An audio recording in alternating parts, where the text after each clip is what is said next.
បងតែរបៀបមើល volume data ហ្នឹងតិចមកបង volume data អត់មានបាក់មើលផងណា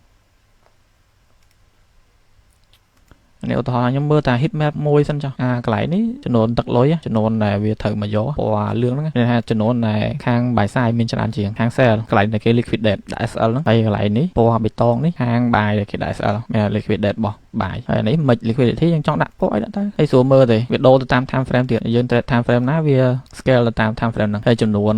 ដែល buy sell អីហ្នឹង volume ហ្នឹងក៏រៀងបដូរទៅតាមហ្នឹងដែរបើយើងមើលកាន់តែធំកម្រិតដែលវាកើនឡើងនេះ volume នេះវាកើនឡើងកាន់តែធំដូចគ្នាហើយទិសដៅវាខុសគ្នាទៀតអញ្ចឹងយើង trade អញ្ចឹងយើង trade time frame តូច SL យើងខ្លីដល់ពេលយើង trade time frame ធំ SL យើងវែងអញ្ចឹងហើយបើមួយទៀតមើល data មើលទៅលើ order flow អាហ្នឹងខ្ញុំមើ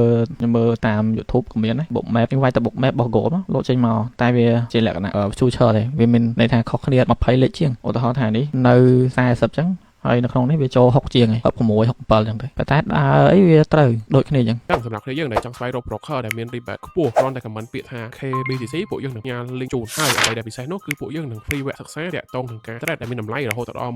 $120ជូនទៅដល់បងប្អូនទាំងអស់គ្នាហើយពួកយើងមាន group ដើម្បី support ពេលដែលបងប្អូនមានបញ្ហាថែមទៀតផងសិនជាមានបញ្ហាអីអាចតាក់ទងមក Telegram របស់ admin របស់យើងបានហើយពួកយើងដាក់នៅក្នុង comment ខាងក្រោម